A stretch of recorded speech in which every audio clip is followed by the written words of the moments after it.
نحمده ونصلي على رسوله الكريم اما بعد فاعوذ بالله من الشيطان الرجيم بسم الله الرحمن الرحيم رب اشرح لي صدري ويسر لي امري واحلل عقدة من لساني يفقهوا قولي عن ابي هريرة قال قال رسول الله صلى الله عليه وسلم المؤمن القوي خير واحب الى الله من المؤمن الضعيف وفي كل خير احرص على ما ينفعك واستعن بالله ولا تعجز وإن أصابك شيء فلا تقل لو أني فعلت كان كذا وكذا ولكن قل قدر الله وما شاء فعل فإن لو تفتح عمل الشيطان رواه مسلم۔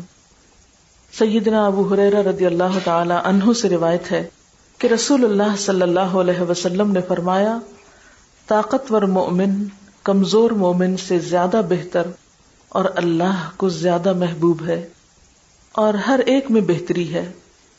اس چیز کی حرص کرو جو تمہیں نفع دے، اور اللہ سے مدد طلب کرو اور ہمت نہ ہارو، اور اگر تمہیں کچھ نقصان پہنچ جائے تو یہ مت کہو کہ اگر میں ایسا کر لیتا تو ایسا ہو جاتا، البتہ یہ کہو اللہ کی تقدیر یہی تھی اور جو اس نے چاہا وہ کیا، کیونکہ اگر یعنی لو یہ لفظ شیطان کے کام کا دروازہ کھول دیتا ہے۔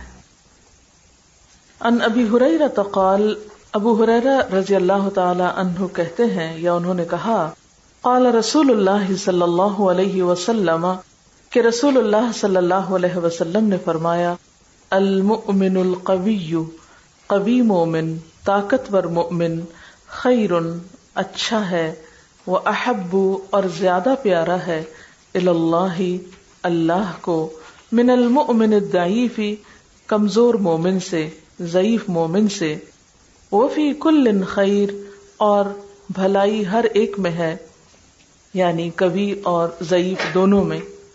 احرص حرص رکھو، طمع کرو، علی ما ینفعک اس پر جو تم کو فائدہ دے، واستعن باللہ اور اللہ سے مدد چاہو، مدد مانگو، ولا تعجز اور کمزوری نہ دکھاؤ، کمزور مت پڑو، وان اصابک شیء اور اگر پہنچے تم کو کوئی چیز یعنی نقصان، فلا تقل تو مت کہو، لو اگر، انی فعلت میں کر لیتا، کانا ہو جاتا، کذا و کذا ایسا اور ایسا، یعنی اگر میں یہ کر لیتا تو ایسا اور ایسا ہو جاتا، ولیکن قل لیکن کہو، قدر اللہ اللہ کی تقدیر، اللہ کا اندازہ، وما شاء فعل اور جو اس نے چاہا وہ کیا، ان لو کیونکہ لو کہنا یا لو کا لفظ تفتح کھول دیتا ہے عمل الشیطان شیطان کا دروازہ۔ یہاں اسی بات کو ایک اور طرح سے سمجھایا جا رہا ہے، اور وہ کیا ہے کہ لوگ دو طرح کے ہوتے ہیں، قوی طاقتور اور ضعیف یعنی کمزور، اور ان دونوں میں سے جو قوت والا ہے وہ اللہ کو زیادہ پیارا ہے۔ لیکن بات یہ ہے کہ قوت سے مراد کیا ہے یہاں؟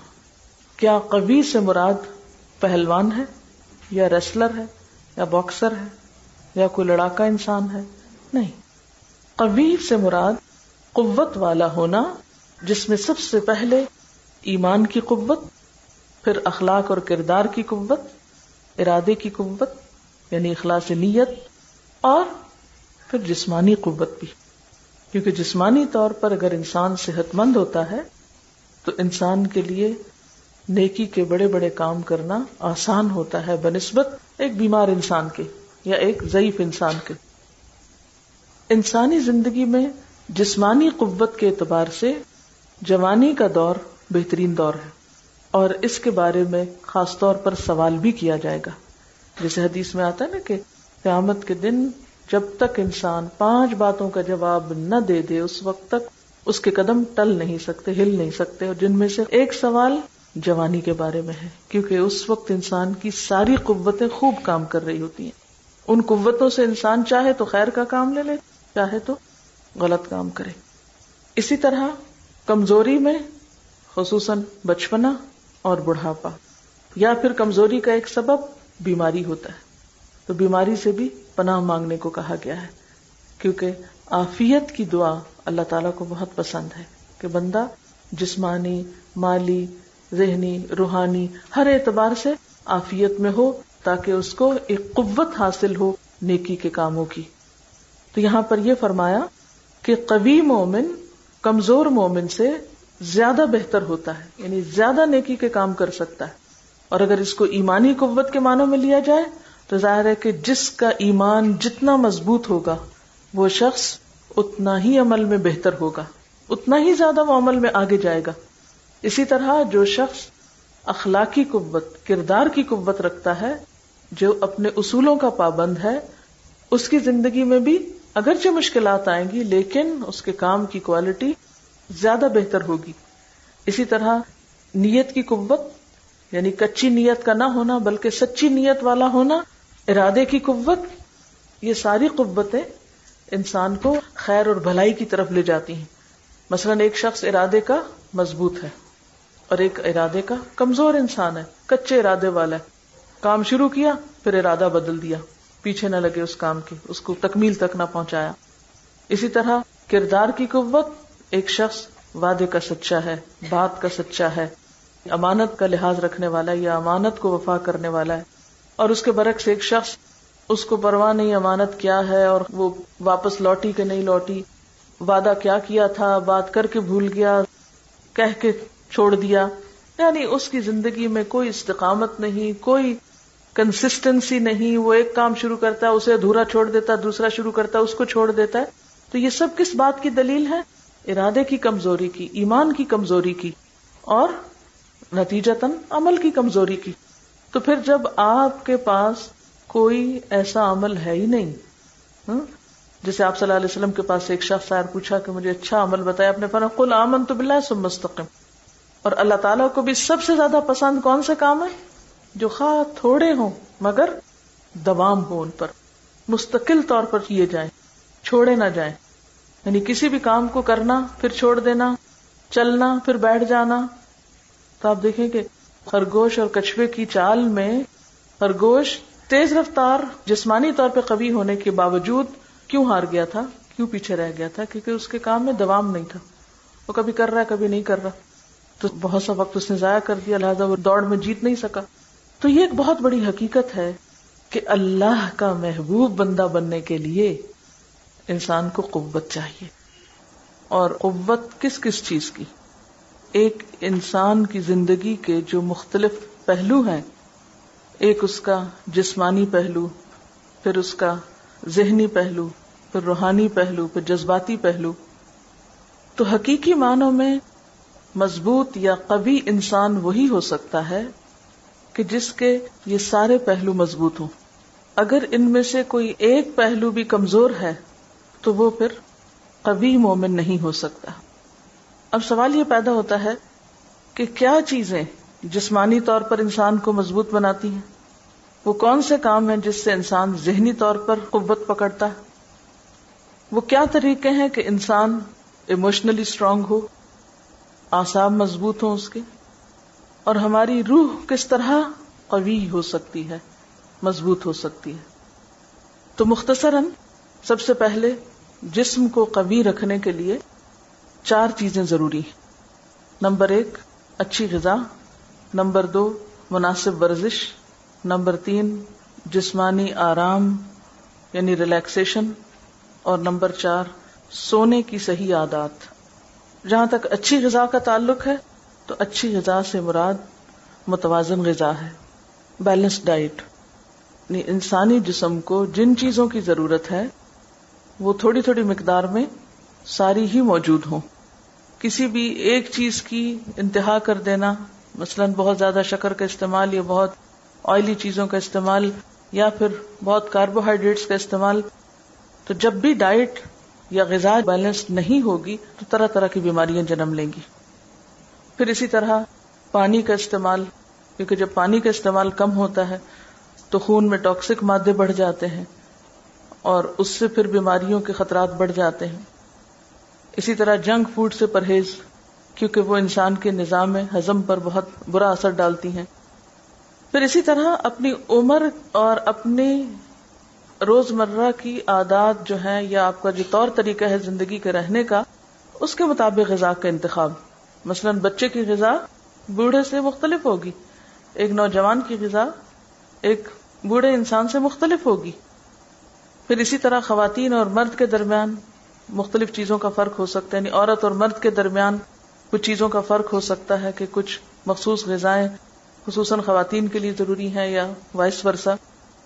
پھر اسی طرح یہ ہے کہ غذا کی مقدار کا متناسب ہونا، یعنی نہ تو بہت کم کھانا کہ انسان فاقوں مرنے لگے، اور نہ بہت زیادہ کھانا کہ جس سے انسان کی ذہنی صلاحیتیں متاثر ہونے لگے. پھر اسی طرح بھوک لگنے پہ کھانا، اسی طرح کھانے کے اوقات متعین کرنا، یہ تمام چیزیں جسمانی صحت کے لیے ضروری ہیں. دوسری چیز ورزش ہے، تو اس میں واک کرنا یا بھاگنا یا پھر سانس کی ورزش یعنی بریدنگ ایکسرسائزز جو ہیں، کیونکہ فریش ایئر، صاف ہوا انسان کی صحت کے لیے بہت ضروری ہے، خاص طور پر ارلی مارننگ گہرے سانس لینا.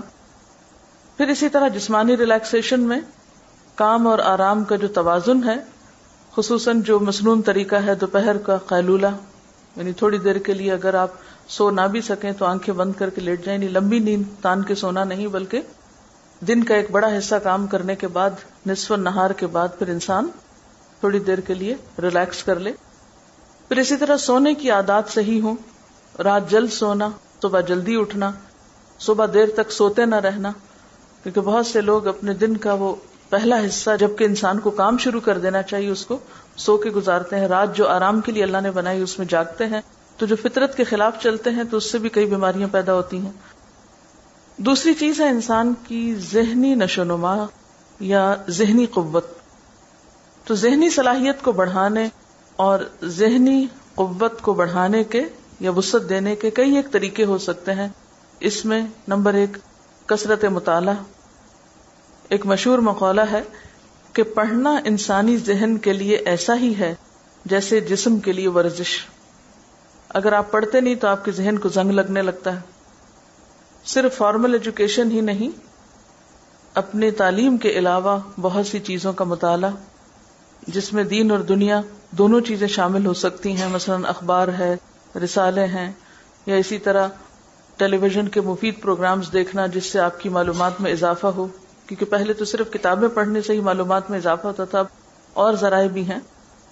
پھر اسی طرح نمبر 2 جو کچھ آپ پڑھیں اس کو اپنے دوستوں کے ساتھ ڈسکس کریں، یعنی اپنے مطالعے کو صرف اپنے تک نہ رکھیں. ذہنی نشو و نما کے لیے کیا ضروری ہے کہ آپ دوسروں تک اس پیغام کو پہنچائیں، دوسروں سے کمیونیکیٹ کریں، ڈسکس کریں. اس سے کیا ہوگا؟ مائنڈ سٹیمولیٹ ہوگا. اور خصوصی طور پر علماء کی صحبت. جب انسان اپنے سے زیادہ پڑھے لکھے لوگوں کی مجلس میں بیٹھتا ہے تو ایک دم آپ کا دماغ جو ہے زیادہ بہتر کام کرنے لگتا ہے، یہ اس کے پہلو زیادہ کھلتے ہیں. یعنی مثلا قرآن کی ایک آیت آپ خود پڑھتے ہیں تو آپ کو اتنا معنی سمجھ نہیں آتا جتنا آپ کسی بھی مفسر کے پاس یا کسی بھی قرآن سکھانے والے کے پاس بیٹھ کر اس کے کئی پہلو دیکھتے ہیں. اسی طرح ایک حدیث اگر آپ خود پڑھتے ہیں تو ذہن اس طرح نہیں کھلتا. جب آپ کسی علم والے سے پڑھتے ہیں تو کئی پہلو آپ کے سامنے آتے ہیں. تو ایسے لوگوں کے پاس بیٹھنا اور اس کا اہتمام کرنا جو ہم سے زیادہ علم رکھتے ہوں، یہ زندگی میں بے حد ضروری ہے، ورنہ انسان کی ذہنی نشو و نما رک جاتی ہے، آگے نہیں بڑھ سکتا. پھر اسی طرح ذہن کو فوکس کرنے کی ایکسرسائزز، یعنی کنسنٹریشن آپ کی بے حد ضروری ہے. پھر انالیسس کرنے کی صلاحیت، کریٹیکلی چیزوں کو انالائز کرنے کی جو صلاحیت یہ بے حد ضروری ہے. ہر چیز کو ایز اٹ از جیسا لیا ویسا مان لیا، قبول کر لیا نہیں. غور و فکر کی عادت جو ہے وہ بھی ضروری ہے. پھر اسی طرح کائنات میں غور و فکر، مختلف چیزوں کی تہ تک جانا. اللہ تعالیٰ نے ہمارے اندر تجسس کا مادہ رکھا ہے، لیکن ہم اس مادے سے کیا فائدہ اٹھاتے ہیں؟ لوگوں کی ذاتی زندگیوں کے بارے میں تجسس کرتے رہتے ہیں یا غیر ضروری چیزوں کے بارے میں معلومات حاصل کرتے رہتے ہیں. تو اسلام ہمیں کیا سکھاتا ہے؟ من حسن اسلام المرء ترکہ ما لا یعنی. انسان کے اسلام کا حسن کیا ہے کہ ان باتوں کو چھوڑ دے جس سے اس کا کوئی مطلب نہیں. پھر اسی طرح انسان کی روحانی صحت اور روحانی قوت کے لیے ساری عبادات ہیں، نماز، روزہ، حج، زکوٰۃ، صدقہ، خیرات، یہ سارے آپ کو روحانی طور پر مضبوط کرتے ہیں۔ پھر اسی طرح قرآن کی تلاوت، کہ قرآن کو بھی روح کہا گیا، جو آپ کی روح پر براہ راست اثر انداز ہوتی ہے۔ خاص طور پر قرآن کی بلند آواز سے تلاوت ایمان کو بڑھانے کے ذرائع، اس میں پھر اچھی مجلسوں میں جانا، نیکی کی محفلوں میں بیٹھنا جہاں نیکی کی بات ہو، پھر کائنات میں غور و فکر جس سے انسان اللہ تعالیٰ کا قرب پائے۔ ان فی خلق السماوات والارض واختلاف اللیل والنہار لآیات لأولی الالباب الذین یذکرون اللہ قیاما وقعودا وعلی جنوبہم، یعنی ذہنی نشو و نما اور روحانی ساتھ ساتھ چلتی ہے، کیونکہ لأولی الالباب عقل والوں کے لیے ہے نا یہ غور و فکر، یعنی ذہنی نشو و نما جن کی ہو رہی ہو تو اس کے ساتھ ساتھ پھر روحانی نشو و نما بھی ہوتی ہے انسان کی، کیونکہ جب انسان ان چیزوں پر غور و فکر کرتا ہے تو فوراً اللہ کو پاتا ہے۔ اللہ کی معرفت کی طلب انسان کے اندر ہے، انسان کی ایک ضرورت ہے، جب اس کو پاتا ہے تو بے اختیار اس کو پکار اٹھتا ہے۔ تو الذین یذکرون اللہ قیاما وقعودا وعلی جنوبہم، تو اللہ کے ذکر کی کثرت سے انسان کی روح مزید اسٹرانگ ہوتی ہے۔ اور پھر وَيَتَفَكَّرُونَ فِي خَلْقِ السَّمَاوَاتِ وَالْأَرْضِ رَبَّنَا مَا خَلَقْتَ هَذَا بَاطِلًا سُبْحَانَكَ فَقِنَا عَذَابَ النَّارِ۔ پھر اسی طرح ایسی کتابوں کا مطالعہ جیسے سیرت کی، صحابہ کرام کی زندگی کے بارے میں پڑھنا، ایسے لوگ جو موجود ہیں آج کی زندگی میں یا ماضی میں، ایسی شخصیتیں کہ جن کے ایمان مضبوط تھے، جب ان کی زندگیوں کے بارے میں ہم پڑھتے ہیں تو قدرتی طور پر ہمیں بھی ایک روحانی مضبوطی حاصل ہوتی ہے، ایمانی پختگی حاصل ہوتی ہے۔ اور پھر صرف جسمانی، ذہنی اور روحانی مضبوطی ہی کافی نہیں جب تک کہ انسان جذباتی طور پر ایموشنلی اسٹرانگ نہ ہو۔ جو شخص اپنے جذبات پہ قابو نہیں رکھ سکتا، جو شخص اپنے نفس پہ قابو نہیں رکھ سکتا، وہ سب سے کمزور انسان ہے، خواہ وہ کتنا ہی پڑھا لکھا ہو، خواہ وہ کتنی نمازیں پڑھتا ہو، خواہ وہ جسمانی طور پہ کتنا ہی قوی ہو، کیونکہ ہمارے جذبات عموماً سب سے زیادہ ہمارے اوپر حاوی ہوتے ہیں، اور خصوصاً خواتین ہونے کے حوالے سے ہم عموماً اپنے ذہن، عقل سے کام کم لیتے ہیں، جذبات سے زیادہ لیتے ہیں۔ تو جذباتی پختگی یا میچورٹی جو ہے، یا ایموشنل انٹیلیجنس جو ہے، یہ بے حد ضروری ہے۔ اس میں خوشی، غم، محبت، نفرت، حسد، غصہ، ان تمام چیزوں کا اعتدال میں ہونا بے حد ضروری ہے، کیونکہ کوئی بھی چیز جو اعتدال سے بڑھے گی یا گھٹے گی تو وہ ایک الارمنگ سائن ہوگا۔ اس کے لیے پھر ہمیں دین ہی معیار دیتا ہے۔ آپ صلی اللہ علیہ وسلم نے کیا فرمایا کہ طاقتور وہ نہیں ہے جو کشتی میں کسی مد مقابل کو پچھاڑ دے، بلکہ طاقتور کون ہے جو غصے کے وقت خود پر قابو پا لے، اپنے آپ پہ کنٹرول کر لے۔ تو یہ جذباتی طاقت ہے نا، یعنی آپ اپنے ایموشنز کو کنٹرول کر سکتے ہیں۔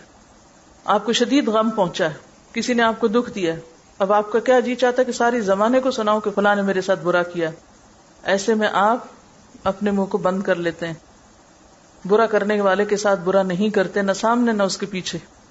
تو آپ ایموشنلی کیا ہیں؟ اسٹرانگ ہیں۔ اور اگر آپ اس وقت تک چین نہ لیں جب تک کہ کسی کو سنا نہ بیٹھیں تو آپ جذباتی طور پر بیمار ہیں۔ تو بعض اوقات ایک انسان ذہنی طور پر بہت عقل مند ہو سکتا ہے، بہت پڑھا لکھا ہو سکتا ہے، روحانی طور پر بھی مضبوط ہو سکتا ہے، لیکن کہاں جا کے ہار جاتا ہے؟ جذبات کے معاملے میں۔ بعض لوگ تو زندگی میں جذبات نام کی کوئی شے نہیں رکھتے، اور بعض لوگ ہر چیز کو جذبات کے رنگ میں رنگنا چاہتے ہیں، ہر چیز کو جذبات ہی کے اندر دیکھنا چاہتے ہیں۔ لیکن ہر چیز کا ایک مقام ہے۔ آپ دیکھیں کہ جسم ہمارا کیا ہے؟ یہ ہڈی گوشت، یہ بیس کرتی ہے کس پر؟ ہماری روح پر۔ روح نہ ہو تو ہم کچھ بھی نہیں۔ ان سب چیزوں کو، جسم کو، روح کو کون کنٹرول کر رہا ہے؟ ایک طرح سے ہمارا دماغ، ہمارے اعصاب نے ہم کو باندھا ہوا ہے۔ اور ان سب چیزوں میں رنگ کیا چیز بھرتی ہے؟ جذبات۔ جذبات ایک رنگ ہے ہم پر، خوبصورت یا بدصورت۔ اگر ہمارے جذبات خوبصورت نہیں اور اعتدال میں نہیں، اعتدال سے ہٹے ہوئے ہیں، زیادہ ہیں یا کم، دونوں طرح سے، یعنی کچھ لوگ انتہائی روکھے پھیکے جذبات سے عاری ہوتے ہیں، کبھی ہنسنا مسکرانا جانتے ہی نہیں، کبھی انہوں نے رو کے دیکھا ہی نہیں، تو یہ بھی کوئی ہیلدی سائن نہیں ہے۔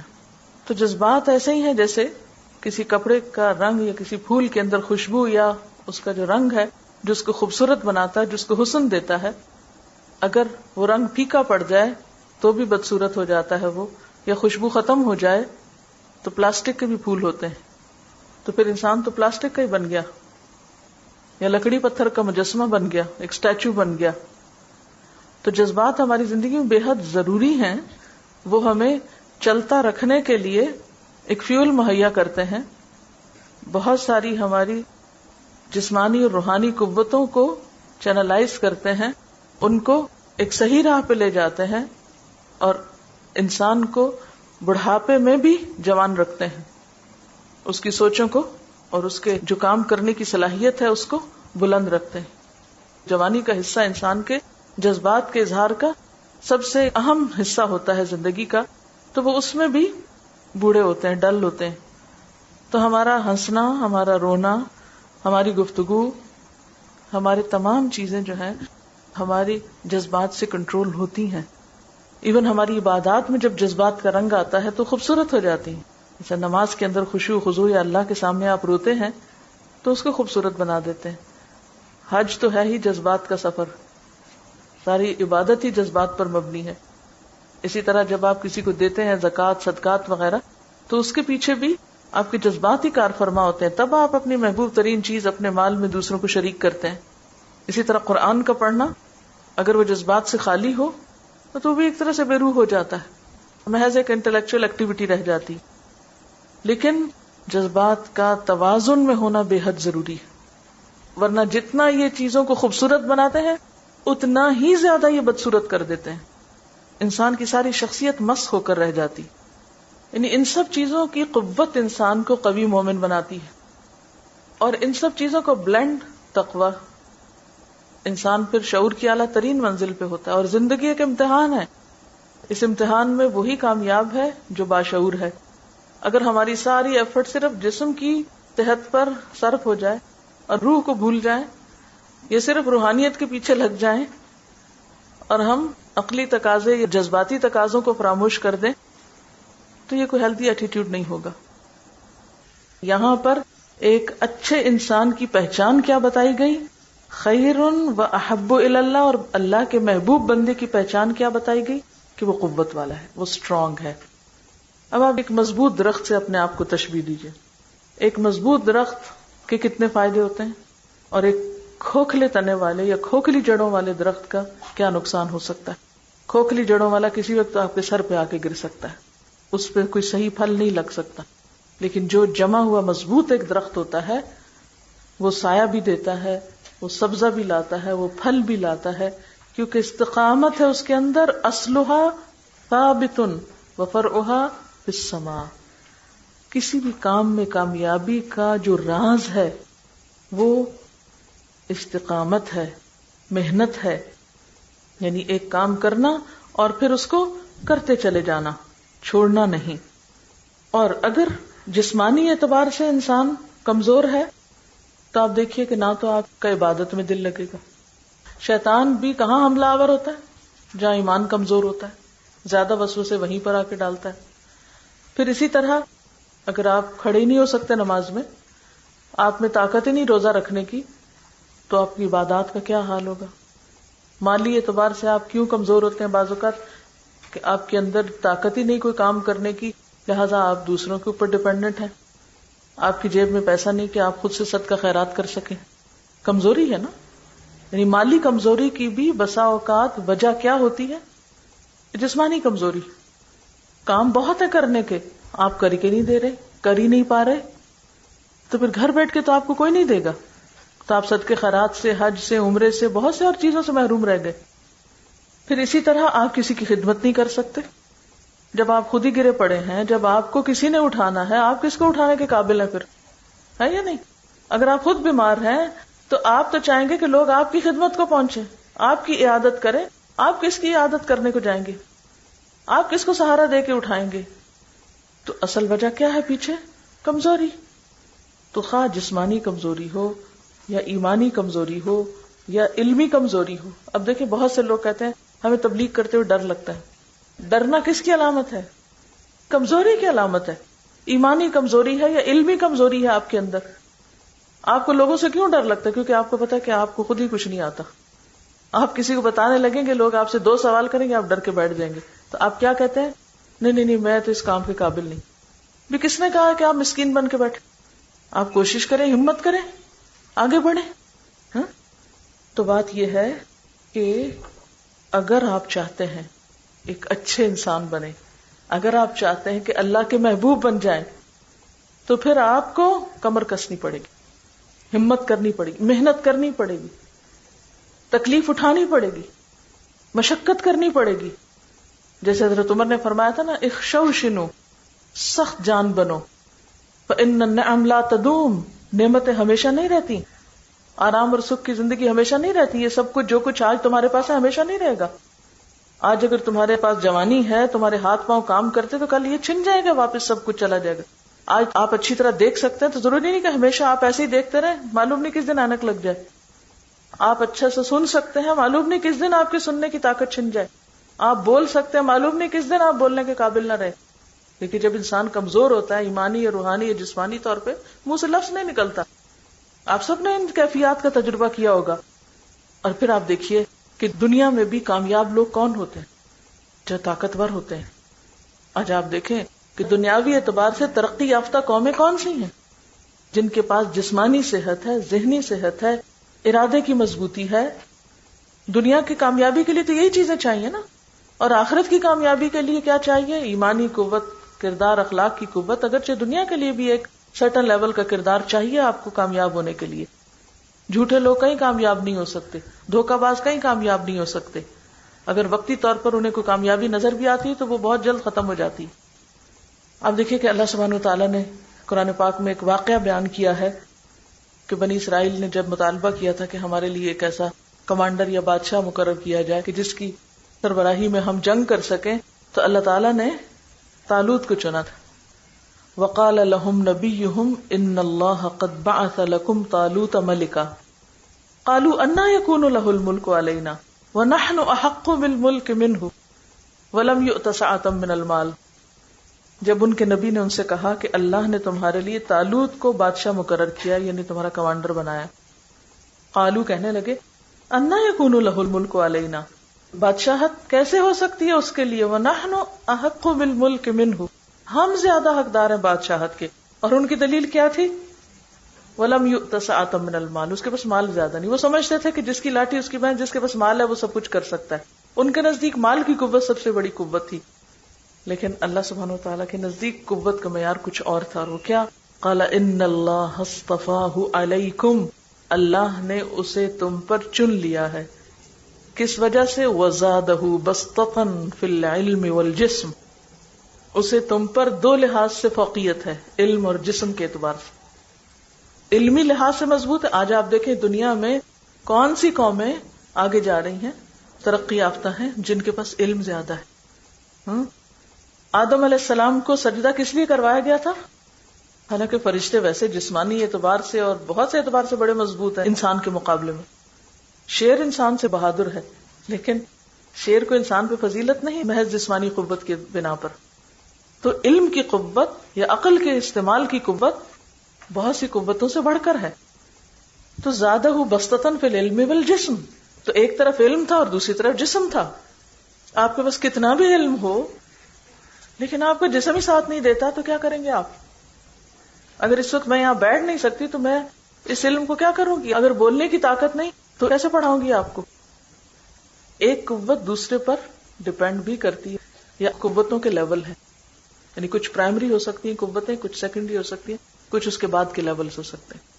تو ان میں علم کی قوت جو ہے اور پھر جسمانی قوت، ان دونوں قوتوں کو فوقیت ہے مالی قوت پر. مال کے اعتبار سے صحابہ کرام کا سٹیٹس آپ دیکھیں کیا تھا، کتنی قوت تھی مالی ان کے پاس. لیکن علم، ایمان اور جسم کی قوت تھی. یعنی صحابہ کرام جسمانی اعتبار سے بہت صحت مند لوگ، ایک ایک کھجور کھا کے جنگ لڑ سکتے تھے، ان کی قوت جسمانی میں فرق نہیں پڑتا تھا. تو علمی اور جسمانی قوت اور ایمانی قوت کے ساتھ آپ مقابلہ کر سکتے ہیں مال کی کمزوری کا. یعنی مالی اعتبار سے اگر سٹیٹس کم بھی ہے تو کوئی بات نہیں. اور واللہ یؤتی ملکہ من یشاء، اور اللہ جس کو چاہتا ہے اپنی بادشاہ سے نوازتا ہے. واللہ واسع علیم. حضرت موسیٰ علیہ السلام جب مدین پہنچے اور وہاں ایک کنویں کے پاس بیٹھے ہوئے تھے، دیکھا کہ کچھ لڑکیاں ایک طرف کھڑی ہیں، بہت سے لوگ کنویں سے اپنے جانوروں کو پانی پلا کے جا رہے ہیں، اور لڑکیاں جسمانی اعتبار سے کمزور تھی اور ویسے بھی حیا ان کو روکے ہوئے تھی، ایک طرف کھڑی تھی کہ سارے لوگ چلے جائیں پھر ہم اپنے جانوروں کو پانی پلائیں گے۔ وہ خود اٹھ کے گیا، ان کی مدد کی۔ جب بچیاں پانی پلا کے وقت سے پہلے گھر پہنچی تو باپ نے پوچھا بھئی کیا ہوا، آج جلدی کیوں آ گئی؟ تو انہوں نے کہا کہ اس طرح ایک شخص ہمیں مل گیا تھا اور اس نے ہمارے جانوروں کو پانی پلا دیا، اور جا کے سفارش بھی کی۔ قالت احداہما یا ابت استاجرہ، ابا جان اس کو اجرت پہ رکھ لیں۔ ان خیر من استاجرت، بہترین شخص جس کو آپ اجرت پہ رکھیں، القوی الامین، قوت والا امانت دار ہے، یعنی جسمانی اعتبار سے بھی اسٹرانگ ہے اور امانت دار بھی ہے۔ یہ معاملہ کر کے ان کو پتا چلا۔ موسیٰ علیہ السلام نے اپنا تعارف خود بول کے نہیں بتایا تھا، وہ اس لڑکی نے جو ججمنٹ کی تھی وہ کیا تھی؟ القوی الامین۔ یوسف علیہ السلام نے کیا کیا تھا؟ جب یوسف علیہ السلام کو یہ آفر ہوئی تھی کہ وہ بادشاہ کے پاس جا کر کام کریں تو انہوں نے کیا کہا؟ انی حفیظ علیم۔ تو بات یہ ہے کہ یہ دنیا جانوروں کی سطح پر جینے والے انسانوں کے لیے نہیں ہے، عقل استعمال کرنے والے، جسمانی اعتبار سے صحت مند اور جوان ہمت لوگوں کے لیے ہے۔ دین کے کام کے کانٹیکس میں بھی آپ دیکھیں تو بھی ضروری ہے کہ آپ کے اندر قوت ہو۔ سورۃ النساء میں اللہ تعالیٰ فرماتے ہیں لا يستوي القاعدون من المؤمنین غیر اولی الضرر والمجاہدون فی سبیل اللہ باموالہم وانفسہم فضل اللہ المجاہدین باموالہم وانفسہم علی القاعدین درجہ وکلا وعد اللہ الحسنى وفضل اللہ المجاہدین علی القاعدین اجرا عظیما درجات منہ ومغفرۃ ورحمہ وکان اللہ غفور الرحیم۔ کیا معنی ہے؟ مسلمانوں میں سے وہ لوگ جو کسی معذوری کے بغیر گھر بیٹھے رہتے ہیں، یعنی حقیقی عذر کے بغیر محض سستی کرتے ہیں، اور وہ جو اللہ کی راہ میں جان و مال سے جہاد کرتے ہیں، دونوں کی حیثیت یکساں نہیں۔ اللہ نے بیٹھنے والوں کی بنسبت جان و مال سے جہاد کرنے والوں کا درجہ بڑا رکھا ہے۔ اگرچہ ہر ایک کے لیے اللہ نے بھلائی ہی کا وعدہ فرمایا ہے، لیکن بھلائی کا درجہ فرق ہوگا۔ اس کے ہاں مجاہدوں کی خدمات کا صلہ بیٹھنے والوں سے بہت زیادہ ہے، ان کے لیے اللہ کی طرف سے بڑے درجات ہیں، مغفرت ہے، رحمت ہے، اور اللہ بڑا معاف کرنے والا اور رحم فرمانے والا ہے۔ تو ان آیات سے بھی کیا پتہ چلتا ہے کہ بیٹھنے والوں کی نسبت مجاہدین کا درجہ بڑا ہے، اور پھر ہر ایک کا جو مقام ہے اس کی اسٹرگل کے اعتبار سے ہے۔ من جدہ وجدہ، جو جتنی محنت اور کوشش کرے گا اتنا ہی آگے بڑھ جائے گا۔ پھر فرمایا احرص علی ما ینفعک، طریقہ کار کیا ہے قوی بننے کا؟ حرص رکھو، کس چیز کی؟ اس چیز کی جو تم کو فائدہ دے۔ حرص کہتے ہیں کسی چیز کے لیے رغبت یا طمع جب بڑھ جائے، خواہ وہ اچھے کام کی ہو یا برے کام کی، یعنی کسی بھی چیز کی رغبت جب شدید ہو جائے تو اس کو حرص کہتے ہیں۔ فرمایا احرص علی ما ینفعک، جو چیزیں تمہیں فائدہ دیتی ہیں ان کے حریص بن جاؤ، حریص بن جاؤ اس چیز کے جو تمہیں فائدہ دے۔ تو یہ بھی حرص ہے، میری بھی حرص ہے اور آپ کی بھی حرص ہے کہ ہم اس وقت سے تھوڑا سا فائدہ اٹھا لیں۔ احرص علی ما ینفعک، دین و دنیا کی بھلائیاں جو تمہیں فائدہ دیتی ہیں ان کے حریص بن جاؤ۔ یعنی مومن کو مسکین بننے کے لیے نہیں کہا اچھا ٹھیک ہے باقی سب لوگ کام کریں ہم اسی حال میں ہی بھلے ہیں اور آگے نہ بڑھیں، آگے بڑھیں دنیا کے فائدے میں بھی اور دین کے فائدے میں بھی۔ اور مومن دنیا میں بھی جو آگے بڑھتا ہے وہ دین کے لیے آگے بڑھتا ہے۔ وہ دنیا بھی جب زیادہ حاصل کرتا ہے تو وہ دنیا برائے دنیا نہیں، دنیا برائے آخرت۔ تو اچھے کاموں کی حرص ایمان کا حصہ ہے۔ جذبے جوان ہونے چاہیے، امنگیں بڑی ہونی چاہیے، نظر بلند ہونی چاہیے۔ جیسے علامہ اقبال نے کہا نا نگاہ بلند سخن دل نواز، تو نگاہ بلند ہونی چاہیے۔ احرص علی ما ینفعک، ہر وہ چیز جو تم کو فائدہ دیتی ہے اس کی حرص رکھو، اس کی تلاش رکھو، کمزوری مت دکھاؤ، ڈاواں ڈول ہو کے مت بیٹھ جاؤ، درماندہ نہ ہو جاؤ، ہر نفع مند چیز کی حرص رکھو۔ مومن زندگی میں انٹرسٹ لینے والا ہوتا ہے، دلچسپی لینے والا ہوتا ہے، ایک پروگریسو تھنکنگ کا مالک ہوتا ہے، خیر اور بھلائی کی طرف نگاہ اٹھانے والا ہوتا ہے، اور احرص میں صرف تمنا ہی کافی نہیں، محض امنگ ہی کافی نہیں، بلکہ اس کے بعد کیا ہے کہ انسان کوشش بھی کرے، محنت بھی کرے، مواقع سے کام لے، یعنی جس کے اندر ایک ہرس لگ جائے گی پھر اس کی نگاہیں کام کرنے لگیں گی، اس کی صلاحیتیں جاگ اٹھیں گی. جس کے اندر کوئی امنگ ہی نہیں، اس کی ساری صلاحیتوں کو زنگ لگ جائے گا. جب جذبہ جوان ہوگا، جب ارادے بلند ہوں گے، تو پھر آپ کی صلاحیتیں بھی خوب کام کریں گی. اور کامیابی کا معنی اللہ دین کا چراغ پانا نہیں. بہت سے لوگ کیا سمجھتے ہیں، کامیابی کے لیے کوئی میجک کی لے لو، کوئی اللہ دین کا چراغ لے لو. نہیں، مسلسل محنت اور کوشش، اپنی صلاحیتوں کا استعمال. یعنی کامیابی کس چیز کا نام ہے؟ کسی اچانک بائی چانس خوش قسمتی سے پیش آنے والا کوئی اتفاقی واقعہ نہیں ہوتا. یعنی جب ہم کہتے ہیں نا کہ فلاں شخص زندگی میں بہت سکسیسفل ہے، تو ایسا نہیں کہ وہ ہاتھ پہ ہاتھ دھر کے بیٹھا ہوا تھا کہ اچانک کوئی حادثہ ہوا اور وہ اچھل کے وہ اوپر جا بیٹھا، کہ ہوا کا جھونکا آیا اور اس نے ایک پلاسٹک کی تھیلی کو اڑایا اور درخت کی ٹاپ پہ جا چڑھایا. تو ہم بھی پلاسٹک کی تھیلی کی طرح بیکار پھرتے رہیں، ادھر ادھر لڑکتے، اور کسی ہوا کے جھونکے کا انتظار کریں جو ہم کو وہاں لے جائے. اس اونچائی پہ پہنچ کر بھی اس کو کوئی خوبصورت نگاہ سے نہیں دیکھتا. ایسے اوپر چڑھنے والے کو کوئی نہیں کہتا کہ ہاں یہ اس کا مقام ہے اور یہ اس کو زیب دیتا ہے اور اس کو یہی ہونا چاہیے. کامیابی نام ہے صحیح ڈائریکشن پر جینوئنلی محنت کرنے کا، صحیح ڈائریکشن پر صحیح کوشش کرنے کا نام ہے. یہ ہو نہیں سکتا کہ کوئی شخص صحیح سمت پر کوشش کرے، محنت کرے اور وہ کامیاب نہ ہو. یہ جھوٹی بات ہے. عربی کا محاورہ من جدہ وجدہ، جس نے کوشش کی اس نے پا لیا. اور پھر حقیقی منزل کو پانا کوئی آسان کام نہیں، کوئی مذاق نہیں، کوئی کھیل نہیں. اور ہماری حقیقی منزل کیا ہے؟ جنت. اور جنت کا راستہ کیسا ہے؟ حجبت النار بالشہوات وحجبت الجنت بالمکارہ. جہنم لذتوں سے ڈھکی ہوئی ہے اور جنت تکلیفوں سے ڈھکی ہوئی ہے. جنت تک پہنچنے کے لیے بے شمار تکلیفیں اٹھانی پڑیں گی، مسلسل محنت کرنی پڑے گی، مسلسل کام کرنا پڑے گا. کام کام اور بس کام.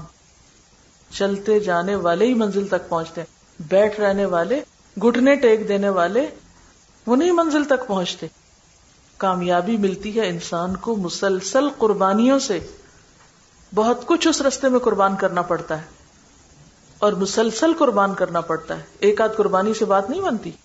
ہم یہ کہیں گے نہ ہماری نیند قربان ہو، نہ ہمارا مال قربان ہو، نہ ہماری جوانی کھپے اور ہم کسی بلند مقام پہ پہنچ جائیں، یہ محال ہے. جب تک آپ محنت نہیں کریں گے اور کسی کام کے پیچھے نہیں لگ جائیں گے. ہرس کا معنی کیا ہے؟ ہرس کہتے کس کو ہے؟ کسی چیز کی شدید طلب، رغبت، جس کے نتیجے میں آپ اس چیز کے پیچھے لگ جائیں. ہرس کہتے ہیں کسی چیز کے لیے طمع یا رغبت جب بڑھ جائے، خواہ وہ اپنے فائدے کے لیے ہو، خواہ وہ دوسرے کے فائدے کے لیے ہو. یعنی جیسے کہتے ہیں نا ریجھ جانا. جب کسی چیز پر ریجھ آ جاتی ہے تو پھر نتیجہ کیا نکلتا ہے؟ بیٹھ جاتا ہے. کوئی ریجھ کے بیٹھتا ہے؟ کسی چیز کا چاہنے والا چین سے بیٹھ جاتا ہے؟ اس کا لازمی اور فطری نتیجہ، یہ رزلٹ کیا ہوتا ہے؟ محبت تو اٹھا کے بٹھا دیتی. کسی چیز کو پانے کی طلب انسان کو پھر سست نہیں رہنے دیتی. وہ بلند سے بلند مقامات تک لے جاتی ہے انسان کو. ہر مشکل سے مشکل کام کو آسان کر دیتی ہے. وہ ناممکنات کو ممکن بنا دیتی. پھر انسان اس چیز کو پانے کے لیے اپنی ہر چیز قربان کرتا چلا جاتا ہے اور کہیں بھی تھک کے بیٹھتا نہیں ہے. بہت سارے لوگ زندگی میں صرف اس لیے ناکام ہوتے ہیں کہ جس چیز کو وہ اپنا مقصد کہتے ہیں اس کے پیچھے نہیں لگتے. کنسسٹنسی نہیں ہوتی ان کے اندر، استقامت نہیں ہوتی، مسلسل کام کرنے کی عادت نہیں ہوتی. کام کیا پہ چھوڑ دیا، کیا وہ بھی گیا. تو یہاں پر دراصل احرص علی ما ينفعک کہہ کے کس چیز پہ اکسایا کہ شوق رکھو جذبہ رکھو اور پھر اس کے لیے مضبوط ارادہ رکھو. جیسے وہ حدیث میں آتا ہے نا کہ من یستعفف یعفہ اللہ، من یستغنی یغنہ اللہ، من یتصبر یصبرہ اللہ. جو شخص پاک دامنی اختیار کرنا چاہتا ہے یعنی سوال سے بچتا ہے، اللہ اسے بچا لیتا ہے. جو بے نیازی اختیار کرتا ہے اللہ اسے بے نیاز کر دیتا ہے. جو صبر کا دامن پکڑتا ہے اللہ اسے صبر کی توفیق دے دیتا ہے. اور کوئی شخص ایسا عطیہ نہیں دیا گیا جو صبر سے زیادہ بہتر اور وسیع تر ہو. یعنی پھر مشکلات کا مقابلہ کس سے کیا جائے؟ ہمت نہ ہاری جائے. جو چیز بھی مرضی کے خلاف زندگی میں آئے اس کا ڈٹ کے مقابلہ کیا جائے. اور ڈٹ کے مقابلے کا معنی الجھنا نہیں ہوتا، یعنی سمجھداری کے ساتھ اس کو آگے سے ہٹایا جائے، ہر رکاوٹ کو دور کیا جائے. کیونکہ ہم منزل تک پہنچنے میں انتہائی سچے ہیں اور ہمیں پتہ ہے کہ منزل تک جانے کی ڈائریکشن یا راستہ یہی ہے، اس کے علاوہ کوئی اور راستہ جاتا ہی نہیں ہے. اب دیکھیے اگر آپ کا گھر کسی پہاڑ پر ہے اور اس پر ایک ہی راستہ جاتا ہے، اس کے علاوہ کوئی اور طریقہ ہے ہی نہیں، تو کیا آپ اس لیے اس راستے کو چھوڑ دیں گے کہ یہ مشکل راستہ ہے، کوئی آسان ہو تو پھر تو میں گھر چلی جاؤں گی ورنہ میں ادھر ہی بیٹھ جاتی ہوں، راستے میں ہی لیٹ جاتی ہوں؟ کریں گے ایسے؟ کیوں؟ گھر تو جانا ہے نا. مشکل راستہ یا آسان تو جنت گھر نہیں سمجھا نا کبھی. جنت کو اگر ہم گھر سمجھ لیں تو پھر ہم کتنی بھی مشکلیں راستے میں آئیں، کچھ بھی ہو، راستہ نہ چھوڑیں، وہ کام نہ چھوڑیں، کیونکہ کوئی اور راستہ جاتا ہی نہیں ادھر، یہی جاتا اور یہ مشکلات سے گھرا ہوا ادھر ہی چلنا ہے. اور جہاں تم پھنسنے لگو کیا کرو؟ وَاسْتَعِن بِاللَّهِ، اللہ سے مدد مانگ لو. یعنی حرص کے بعد، ارادے کے بعد، کوشش کے بعد دعا مانگو، اور دعا بھی پورے اعتماد اور یقین سے مانگو. حضرت انس کہتے ہیں کہ رسول اللہ صلی اللہ علیہ وسلم نے فرمایا جب تم میں سے کوئی دعا کرے تو اللہ سے پختہ ارادے کے ساتھ سوال کرے اور یوں نہ کہے کہ یا اللہ اگر چاہے تو عطا کر اور نہیں تو نہ صحیح. اس لیے کہ اللہ تعالیٰ پر کوئی زبردستی نہیں کر سکتا، یعنی کوئی اسے دعا کے قبول کرنے سے روک نہیں سکتا. ہر چیز تو اس کے اپنے اختیار میں. آپ کیوں مانگنے میں کمی کر رہے ہو؟ وہ تو ہر چیز کر سکتا ہے، وہ تو سب کچھ دے سکتا ہے. لیکن اکثر ایسا ہوتا ہے نا، جب ہماری زندگی میں ہماری مرضی کے خلاف کوئی چیز ہوتی ہے یا ہمیں کوئی چیز مشکل نظر آتی ہے تو ہم خود ہی اپنے آپ کو کہہ دیتے ہیں یہ مشکل تو حل ہو ہی نہیں سکتی، اس مسئلے کا تو کوئی حل ہے ہی نہیں، یہ رکاوٹ تو دور ہو ہی نہیں سکتی. ہمارا اپنا ارادہ کچا ہوتا ہے. لیکن اگر ہمارا ارادہ پکا ہو نا، جو ہو ذوق یقین پیدا، کٹ جاتی ہیں زنجیریں. تو اپنے یقین کو مضبوط کریں اور خوب التجا سے دعا کریں، خوب جگڑ جگڑ کے کریں کہ اللہ آپ کر سکتے ہیں، آپ کر دیں، آپ ہی کو کرنا ہے. حضرت ابو ہریرہ کہتے ہیں کہ رسول اللہ صلی اللہ علیہ وسلم نے فرمایا اللہ تعالیٰ سے قبولیت کے مکمل یقین کے ساتھ دعا کرو کہ میں مانگ رہا ہوں اور اللہ تعالیٰ ضرور دے دے گا. اور یاد رکھو اللہ تعالیٰ غافل اور بے دھیان دل کی دعا قبول نہیں کرتا، غافل دل کی دعا نہیں قبول کرتا. تو وَاسْتَعِن بِاللَّهِ، اور کیا نہ کرو، وَلَا تَعْجِزْ. تعجز کا لفظ جو ہے نا عین جیم زے سے نکلا ہے، کسی چیز پہ قادر نہ ہونا، طاقت نہ رکھنا، عاجز ہونا جسے کہتے ہیں. وَلَا تَعْجِزْ، عاجز مت ہو جاؤ. اسی سے عجوز کا لفظ نکلا ہے. عجوز کس کو کہتے ہیں؟ بڑھیا کو. تو بوڑھی عورت جو ہے کمزور ہو جاتی ہے نا، نہ چل پھر سکتی ہے، نہ کچھ کر سکتی. تو جو انسان عاجز ہو جاتا ہے وہ ڈپریشن میں گر جاتا ہے. جو اپنے آپ کو عاجز ڈکلیئر کر دیتا ہے کہ میں تو کر ہی نہیں سکتی، یہ تو ہو ہی نہیں سکتا، پھر اس کو ریورس گیئر لگ جاتا، تو پیچھے چلنے لگتا ہے.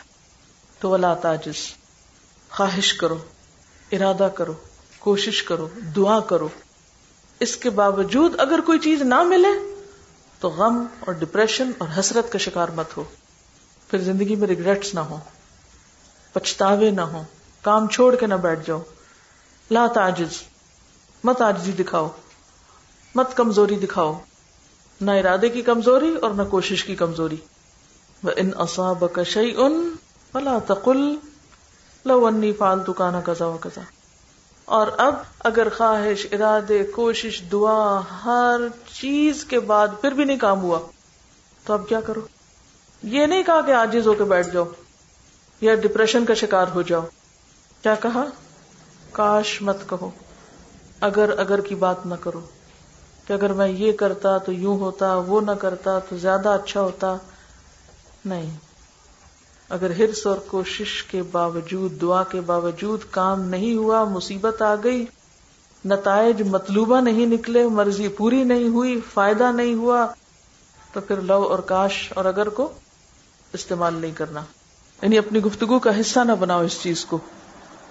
اپنی ذات کا احتساب اور مراقبہ اور محاسبہ اور اس کے نتیجے میں مجاہدہ، یہ سب تو مطلوب ہے، پسندیدہ ہے، لیکن محض زبانی گفتگو کر کے اپنے اندر کی غم یا اپنے اندر کے احساس زیاں کو لوگوں کے سامنے بار بار دہراتے رہنا، اس کا فائدہ کیا ہوتا ہے سوائے اس کے کہ وہ احساس نکل جائے گا اور ختم. انسان دوسروں کی نظر میں بھی کمزور پڑتا ہے. جب آپ ہر وقت اپنے غم اور دکھ، حسرتیں اور مایوسیاں اور ناکامیاں ان کا تذکرہ ہی کرتے رہتے ہیں اور دوسروں کو سناتے رہتے ہیں، تو یہ چیز دوسروں کے لیے بھی کچھ خوشگوار نہیں ہوتی. اس کے بنسبت کیا کرنا چاہیے؟ واستعن باللہ، اور آگے کو دیکھو. اگر کہنا، کاش کہنا، اس قسم کا پچھتاوا جس کے نتیجے میں کوئی عمل میں تبدیلی نہ ہو، یہ کیا ہے؟ دراصل صرف پیچھے دیکھتے رہنا. یہ ایک ایٹیٹیوڈ کا نام ہے. کاش کہنا کیا ہے یا اگر کہنا کیا ہے؟ پیچھے دیکھنا. اور احرص اور واستعن باللہ اور لا تعجز کیا ہے؟ آگے دیکھنا. تو اصلاح کس سے ہوگی؟ حالات کس سے درست ہوں گے؟ ہر وقت پیچھے پلٹ کے دیکھنے سے نہیں. جو ہو گیا سو ہو گیا، اس سے کیا کرو؟ سبق لو، نصیحت پکڑو، عبرت لو اور آگے بڑھو. ناکامی کے تذکرے بار بار نہ کرو. کیوں؟ اس سے کیا ہوتا ہے؟ غم کا تذکرہ بار بار کرنے سے غم میں اضافہ ہوتا ہے. ناکامی کا تذکرہ بار بار کرنے سے ایک ناکام نفسیات جنم لیتی ہے. اپنے نفس اور ضمیر کی ملامت کا ذکر لوگوں کے سامنے کرنے سے وہ ہلکی پڑ جاتی ہے. انسان دوسروں کی نگاہ میں ہلکا ہو جاتا ہے. اور یہی دہراتے رہنے سے کاش میں یہ نہ کرتا اور یہ کر لیتا. ایک دفعہ تو اپنے دل میں آپ نے اپنی غلطی دیکھ لی اور آئندہ کے لیے سبق سیکھ لیا، یہ تو ہے ٹھیک.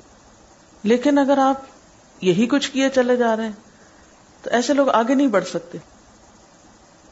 اسی طرح کوئی بھی ناکامی یا دکھ یا غم جو انسان کی زندگی میں گزرا ہو، اس پر صبر باعث اجر ہے. اور صبر کا معنی کیا ہے؟ کہ اسے قبول کر لو کہ اللہ کا فیصلہ یہی تھا. لیکن بار بار ان چیزوں کا ذکر، یہ ایک طرح سے شکوہ کرنا بھی ہے اللہ کا کہ میرے ساتھ ایسا کیوں ہو گیا، میرے ساتھ ہی کیوں ہوا، اگر میرے ساتھ نہ ہوتا تو میں آج فلاں مقام پہ پہنچی بھی ہوتی. اب وہ سارے چانسز تو گئے، جو ہونا تھا ہو گیا.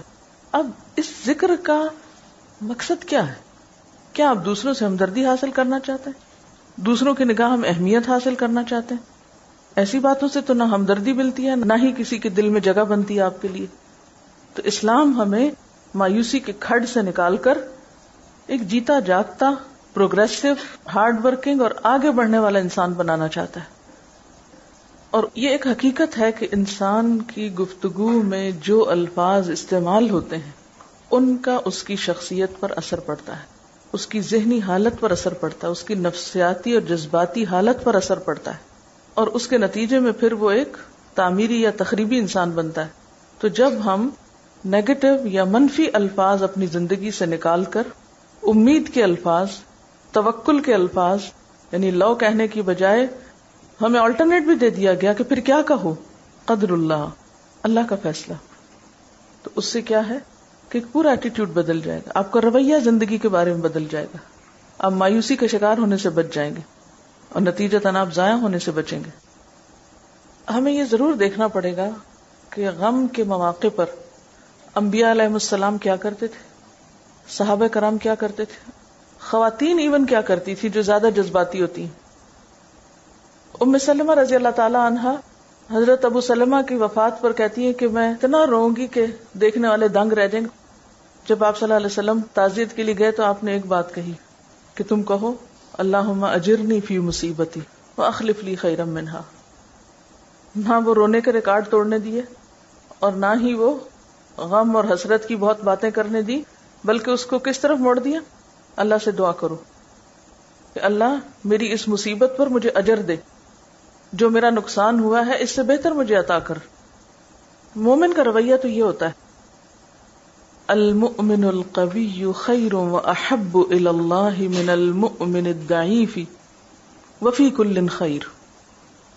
قوی مومن بہتر ہے اور اللہ کو زیادہ پیارا ہے ضعیف مومن سے، کمزور مومن سے، اور ہر ایک میں خیر ہے ایمان کی وجہ سے۔ تو کیا نہیں کہنا؟ کاش نہیں کہنا، لو نہیں کہنا، اس کے برعکس کیا کہنا ہے؟ ولیکن قل، کیا؟ قدر اللہ، یہ اللہ کی تقدیر تھی، وما شاء فعل، اور جو اس نے چاہا وہ کیا۔ اب ایکسپٹ کر لو، عاجز نہیں ہو، مسکین مت بنو، مظلوم مت بنو، سیلف پٹی کا شکار نہیں ہو، بلکہ کیا کرو؟ اللہ کو منظور نہیں تھا، میں نے تو جو کرنا تھا کر لیا۔ اب کوشش کے بعد جب کوئی کام نہیں ہوتا نا تو انسان کے اندر ایک خاص اطمینان ہوتا ہے، میری کوتاہی نہیں ہے، میں نے کوئی کسر نہیں چھوڑی، میں نے پوری محنت کر لی، اگر اللہ نہیں چاہتا تو کوئی بات نہیں، تقدیر یہی ہے، اللہ کا فیصلہ یہ مجھے قبول ہے۔ اب اگر ایک انسان نہ کچھ خواہش رکھے، نہ محنت کرے، نہ دعا مانگے، اور کیا کرے؟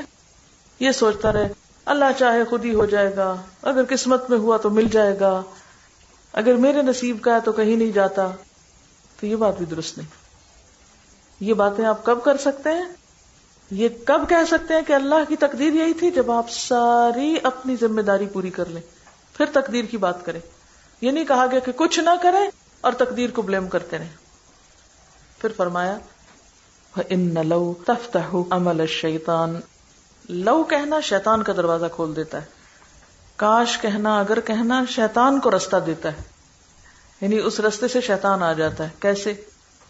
سب سے پہلی بات یہ کہ ہم حسرت، ندامت، ریگریٹس، شرمندگی کا شکار ہوتے ہیں، خود ہی خود کڑتے رہتے ہیں، ہاتھ ملتے ہیں، انگلیاں کاٹتے ہیں، دانت پیستے ہیں، کیوں نہ ہوا، ایسے کر لیتا، وہ نہ ہوا، اور اگر اس معاملے میں کوئی اور شریک ہو تو اس کو بلیم کرنا شروع کر دیتے ہیں، حتیٰ کہ اللہ تعالیٰ کو بھی معاف نہیں کرتے، اللہ تعالیٰ سے بھی شکوے شروع کر دیتے ہیں۔ تو جو شخص اللہ کی رضا پہ راضی نہیں ہوتا، پھر ایسا شخص شیطان کا ساتھی بن جاتا ہے۔ ایک مومن کا یقین کس بات پر ہوتا ہے کہ میں نے ایک اچھا کام کرنے کی جو نیت کی تھی مجھے اس پہ اجر مل گیا، میں نے جو اچھی خواہش رکھی تھی مجھے اس پہ بھی اجر مل گیا، میں نے جو دعا کی تھی مجھے اس پہ بھی اجر مل گیا، میں نے جو کوشش کی تھی، جو محنت کی تھی، اس پر بھی اجر محفوظ ہو گیا۔ اب اگر نتیجہ دنیا میں نہیں بھی نکلا میرے مطلب کا، میری مرضی کا، تو آخرت میں تو نکلے گا، کوئی مایوسی نہیں۔ یہ کہنے کی بجائے کہ میری ساری کوشش ہی غلط تھی اور فلاں نے غلطی کی، تو بعض اوقات انسان پھر غلط بیانی کا شکار ہو جاتا ہے۔ ایسے میں بس پھر پی جاؤ، اللہ کے فیصلوں پر خوبصورت طریقے سے راضی ہو جاؤ، منفی بات مت سوچو، ورنہ ہم خود کو بھی اور دوسروں کو بھی تانے دینے لگتے ہیں۔ کیا فائدہ ہوا، بڑے اچھے بنتے تھے تم، بڑی بڑی باتیں کرتے تھے، بڑے بڑے ارادے تھے تمہارے، کیا بنا تمہارا؟ لوگ بھی شرمندہ کرتے ہیں۔ اچھا، پھر آپ اپنے آپ کو حوصلہ دیتے ہیں، ایک اور آ جاتا ہے، کیا فائدہ ہو اتنی نمازوں کا، کیا ملا اتنی دعائیں کر کے، اتنے وظیفے کر کے؟ تو اس وقت انسان پھر کیا سوچنے لگتا ہے، اگر میں یہ نماز نہ پڑھتا، اگر میں یہ نہ کرتا، وہ نہ کرتا، یعنی جو محنت کی اس پہ یہ لو جو ہے ساری پانی پھیر دیتا ہے۔ یعنی آپ نے ایک صحیح مقصد رکھا زندگی میں، اس کے لیے صحیح کوشش کی، اس کے لیے دعائیں مانگی، اللہ سے مدد طلب کی، اب اگر نہیں ہوا تو آپ اپنی ہر چیز کو کہیں گے میں نے کیا ہی ٹھیک نہیں، سب غلط ہے۔ تو آپ نے کیا کیا؟ کر کے توڑ کاٹ دیا، پھینک دیا، ضائع کر دیا، صرف فضول باتیں کر کے۔ شیطان آ گیا وہاں، شیطان نے آ کے کیے کرائے پہ خوب پانی پھیرا، سب ضائع کر دیا۔ یعنی آپ نے ایک نیک نیتی سے کام شروع کیا، پوری ایفرٹ ڈالی، نتیجہ مرضی کا نہیں ملا، تو آپ یہ کہیں کاش میں یہ نہ کرتا۔ کہنا چاہیے آپ کو۔ مثلا ایک شخص پڑھنا شروع کرتا ہے، آخری سال کے آخری دن اس کی ڈیتھ ہو جاتی، اب کوئی کہے کاش وہ نہ ہی پڑھتا، کیا فائدہ اس کو پڑھنے کا، کیا ملا اس کو؟ نہیں، اس نے جو کچھ کیا اس کو مل جائے گا، اللہ کی محنت نہیں ضائع ہوتی۔ اگر اس کی نیت اچھی تھی تو اس کی ساری کوششیں محفوظ ہیں۔ تو عام طور پر جو لوگ کاش اور اگر کی بات کرتے ہیں، پھر ان کی باتیں کیا ہوتی ہیں؟ کوئی فائدہ نہیں دنیا میں سچا بننے کا، کوئی فائدہ نہیں محنت کرنے کا، کوئی فائدہ نہیں کسی خوش فہمی میں رہنے کا۔ اب جب ہم بول دیتے ہیں کاش میں یہ نہ کرتا، تو اس ایک جملے نے آپ کا صفایا کر دیا پچھلا سارا. شیطان کھلا دشمن پہنچ گیا سب کچھ لوٹ مار کرنے. ایک مصیبت تو آئی تھی، ساتھ اس نے ایک اور مصیبت ڈال دی، سب ختم کر دیا اس نے. تو یہ شیطان کی اکساہٹ ہوتی ہے، یہ سب شیطانی باتیں ہوتی ہیں. بہت دفعہ ایسا ہوتا ہے کہ ہم محنت کرتے ہیں لیکن مطلوبہ صلہ نہیں پا سکتے، تو ایسے میں پھر ہمیں مایوس نہیں ہونا. اب آپ دیکھیے کہ حدیث سے سبق کیا نکلتے ہیں. سب سے پہلی بات تو یہ کہ المؤمن القوی خیر و احب الی اللہ من المؤمن الضعیف. قوی مومن بننا ہے، اور قوی میں علم کی قوت، جسمانی صحت، ایمانی قوت، روحانی قوت، اخلاقی قوت، کردار کی قوت، ارادے کی قوت، ڈٹرمنیشن، اس کو اختیار کرنا ہے. آپ کے سامنے وہ مثال ہے نا حضرت ابن ام مکتوم کی. نابینا تھے لیکن ارادہ آپ دیکھیں کتنا مضبوط تھا. بعض جنگوں میں صفوں کے بیچ میں کھڑے رہے جھنڈا لے کے، اپنی جگہ ہمیشہ ڈٹے رہے، استقامت. حضرت عمر کے دور خلافت میں حضرت سعد بن ابی وقاص جب تسخیر عراق کے لیے روانہ ہوئے تو بھی حضرت ابن ام مکتوم لشکر میں شامل ہو گئے. عراق جا رہا ہے لشکر، ساتھ چل پڑے. جنگ قادسیہ میں زرہ و بختر پہنے ہوئے تھے، نابینا تھے لیکن زرہ و بختر پورا فوجی لباس پہنے ہوئے تھے. آنکھوں میں روشنی نہیں تھی مگر ارادے کی کوئی کمزوری نہیں تھی. کبھی بھی خود کو انڈر ایسٹیمیٹ نہیں کیا، کبھی بھی پیچھے نہیں رہے، اور اسلامی علم اٹھا کے مجاہدین کی صفوں میں شامل تھے. جب لڑائی زوروں پر تھی اور مسلمان اور ایرانی ایک دوسرے سے گتھم گتھا ہو رہے تھے تو اس میں وہ بھی شہید ہو گئے. یہ کون سا شوق تھا جو ہر جگہ لے جاتا تھا ان کو؟ شہادت کا شوق تھا. اب اگر وہ کہتے ہیں میں کیا کر سکتا ہوں، میرا تو عذر مقبول ہے، حالانکہ ان کا عذر اللہ کے ہاں مقبول تھا. وہ گھر بھی بیٹھتے اور نیت کر لیتے تو ان کو اجر مل جاتا، لیکن دور دراز کے سفر کیے. اور صحابہ کرام کی ایمانی قوت سے پوری دنیا میں اسلام پھیلا. نہ انہوں نے سردی کی پرواہ کی، نہ گرمی کی، نہ گھروں کو چھوڑنے کی، نہ نئے علاقوں میں جانے کی. وہ اسپین تک جا پہنچے، وہ افریقہ کو فتح کرتے چلے گئے، وہ چین تک آ گئے، وہ ایران، روم، ہر طرف جا پہنچے.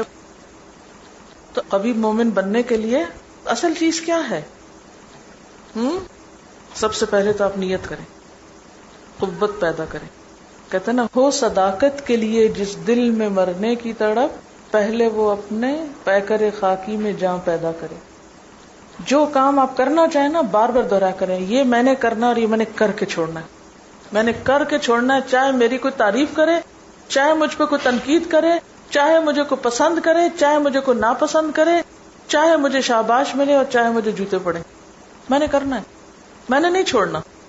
اکثر لوگوں کے راستے میں ایک مشکل آتی ہے نا تو بڑے سے بڑے منصوبے گرا بیٹھتے ہیں. میں تو اس قابل ہی نہیں ہوں. بھی نہیں تو بن جائیں، کوشش کریں.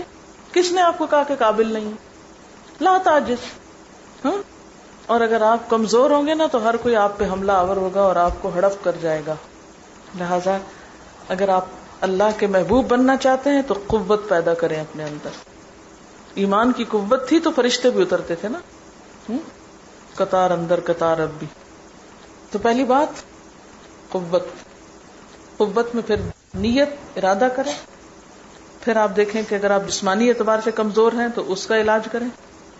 اسباب جانیں کمزوری کے، پھر ان کے اوپر حاوی ہوں. اکیلے نہیں کسی چیز کا مقابلہ کر سکتے تو دوسروں کو ساتھ ملا لیں.